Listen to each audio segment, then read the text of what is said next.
தமிழகத்தில் பெண்கள் சமீப காலத்தில் தொடர்ந்தே ஒரு 10-15 ஆண்டுகளாக பெண்கள் கண்ணீர் அல்ல செந்நீர் வழித்துக் கொண்டிருக்கிறார்கள். அதை கேள்விப்பட்ட நாங்கள் எல்லாம் இரத்த கண்ணீர் பெற்றவர்கள் இரத்த கண்ணீர் வடித்துக் கொண்டிருக்கிறோம்.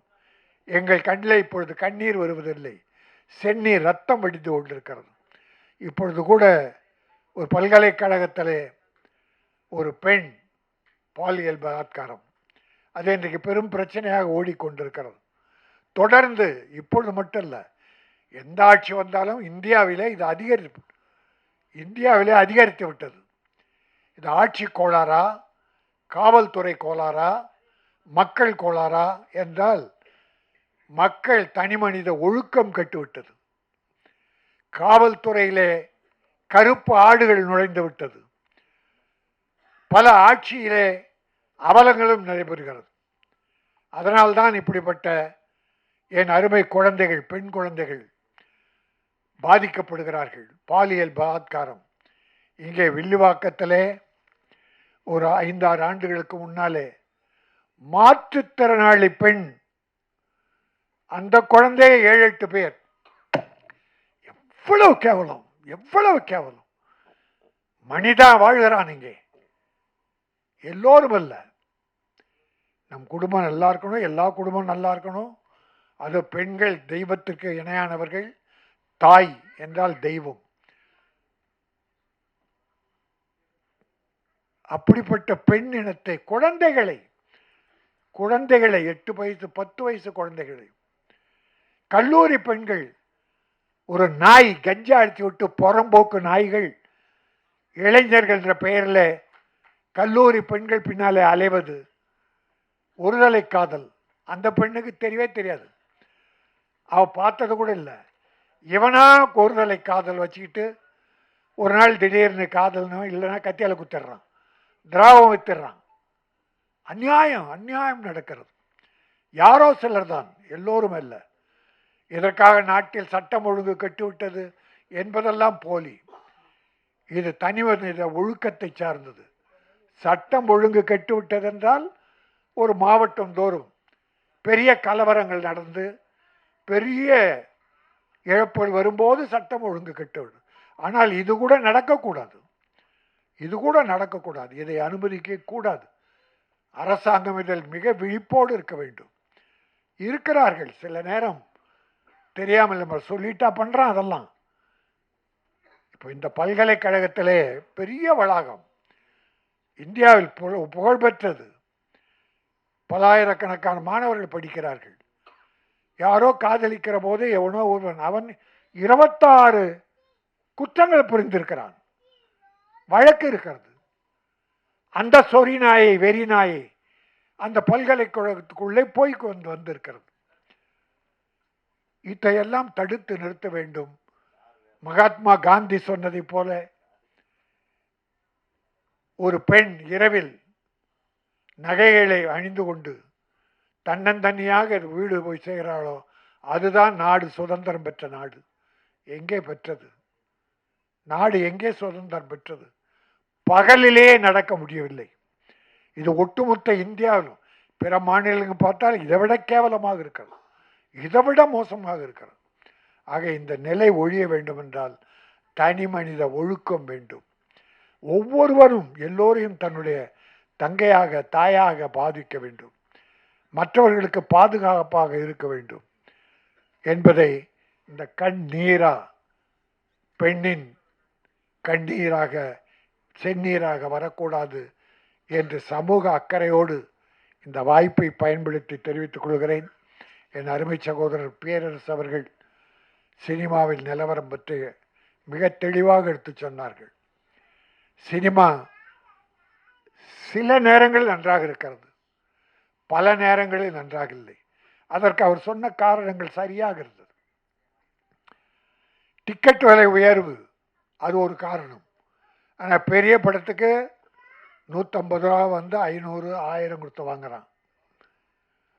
சின்ன படத்துக்கு உள்ளே போக மாட்டேங்கிறான். ஆனால் தினத்தந்தியில் என்னை ஒரு கட்டுரை எழுத கேட்டார்கள். அந்த கட்டுரை எழுதியிருக்கிறேன்.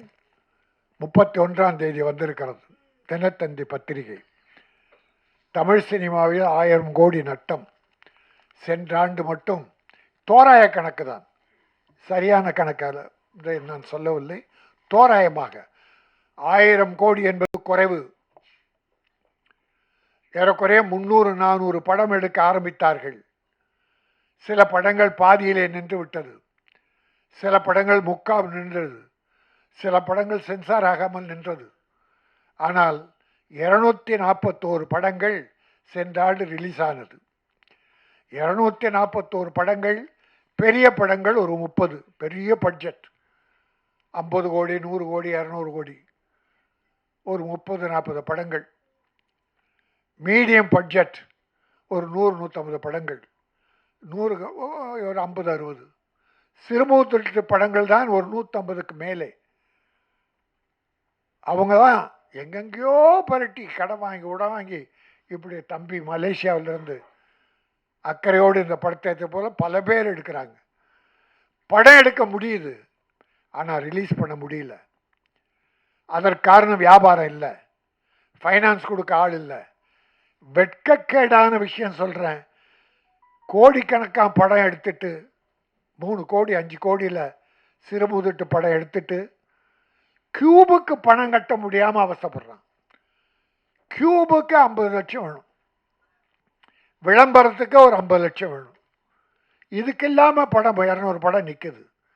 பல பேருக்கு தெரியும், நான் கொஞ்சம் ஃபைனான்ஸ் பண்ணியிருக்கேன். ஒரு 28 படங்களுக்கு, எல்லாம் சின்ன படங்கள் நம்பி பண்ணேன். 18 படம் ரெடியாகி சென்சார் ஆகி நிற்குது, ரிலீஸ் பண்ண முடியல, வாங்க ஆள் இல்லை, என் பணம் வரலை, நான் கஷ்டப்படுறேன். இது என்னை பொறுத்தோட சின்ன உதாரணம். இப்படி பல வகையான விஷயங்கள். தியேட்டரில் போனால் டிக்கெட் விலை அதிகம்.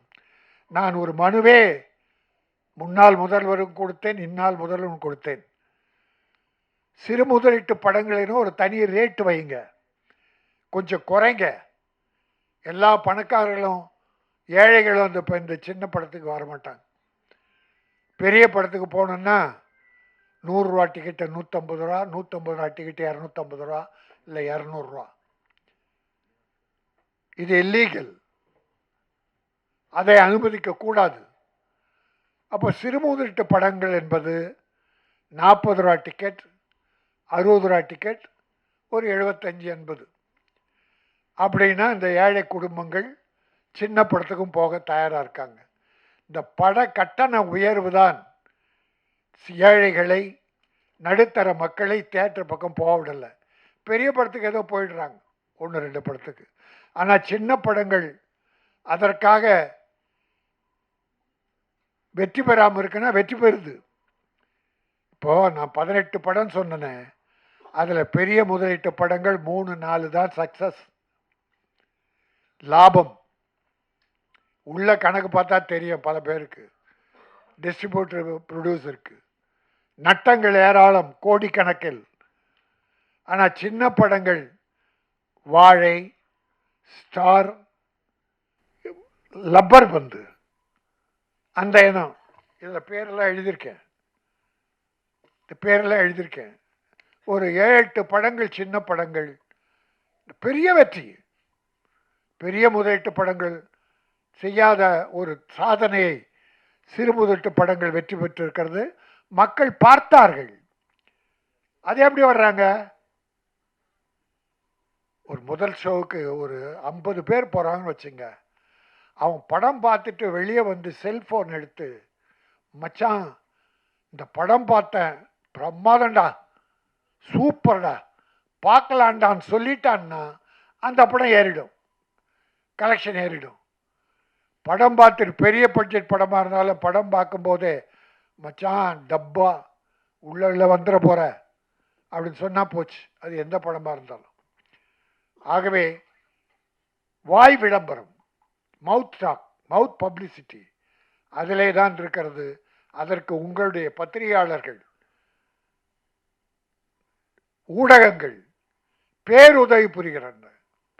அதை கூட 3 நாளைக்கு விமர்சனம் எழுதக்கூடாது, படம் பார்க்கக்கூடாதுன்னா, நீ 3 நாளுக்குள்ள விமர்சனம் எழுதினா 3வது நாள் படம் போயிடுத. அப்போ யார் பார்க்கறது அதை? ஆனால் படம் எழுதுபவர்கள், ஊடகங்கள் சரியான விமர்சனம். தவறு இருந்தால் தவறை சுட்டி காட்டலாம். நல்லவைகளை எழுதி நல்லவைகளை பாராட்டி சில பல குற்றங்களை எடுத்து காட்டலாம். ஏன்னா இதில் கூட நம்ம கவிஞர்கள்லாம் வருத்தப்படுறது என்ன தெரியுமா? பாட்டு வரிகளை பிரமாதம் எழுதுறாங்க. மியூசிக் போடுறவங்க பிஜிஎம்ஐ பெருசாக்கி வார்த்தைகளை சுருக்கிறாங்க, சத்தம் கேட்கப்படும். இதில் ஒரு குறை என்னன்னா வார்த்தைகளே புரியல. 2 பேரும் உதயகுமார், பேரரசு 2 பேரும் பெரிய கவிஞர்கள், அருமையான கவிஞர்கள். பல பாடல்கள், படங்களுக்கு பாடல் வெற்றி பாடல்கள் இருக்கேங்க. அவங்கெல்லாம் மனம் நோகும். வார்த்தைகளுக்கு முக்கியத்துவம் கொடுங்கள். பிஜிஎம் குறைக்கணும். வரிகள் வரும்போது பிஜிஎம் குறைக்கணும். அதை இந்த படத்தில் கொஞ்சம் பின்னால் ட்ரை பண்ணுங்க. கொஞ்சம் வார்த்தைகளை கேட்கல. ஆகவே இந்த கண்ணீரா தயாரிப்பாளருக்கு இது கண்ணீரா வர வைக்காமல் லாபகரமான படமாக அமைந்து மலேசியாவிலிருந்து தமிழகத்தை நம்பி வந்திருக்கிற இந்த கதிரவன், நம்முடைய கௌசல்யா தம்பதியர் மேலும் படங்கள் எடுக்க வேண்டும். தமிழகம் அவர்களையும் வாழ வைக்க வேண்டும். அவங்க 2 பேரும் தமிழ் என்ன அழகாக பேசுகிறாங்க பாரு. தமிழ்நாட்டில் உள்ளவங்களே இங்கிலீஷை கலந்து அடிக்கிறாங்க. நல்ல சிறப்பாக வெளிநாட்டில் இருக்கவங்க தமிழகத்தை தமிழர்கள் அப்படி அன்பு செலுத்துகிறாங்க. அவ்வளோ விரும்புகிறாங்க நம்ம ஆளுங்களை. ஆனால் நம்ம ஆளுங்க தான் அதை ஏற்பதில்லை. ஆகவே தமிழகத்தை நம்பி வந்திருக்கிற கதிரவனும் கௌசல்யாவும் இன்னொரு தயாரிப்பாளர் இணைந்து உதவியாக இருந்திருக்கிறார். இந்த படம் வெற்றியின் மூலமாக நீங்கள் அடுத்த படம் எடுக்க வேண்டும். கண்ணீரா அவளை இன்பக் கண்ணீரை வர வைக்க வேண்டும். நல்ல வரவை தர வேண்டும் என சொல்லி வாழ்த்தி விடைபெறுகிறேன். நன்றி, வணக்கம்.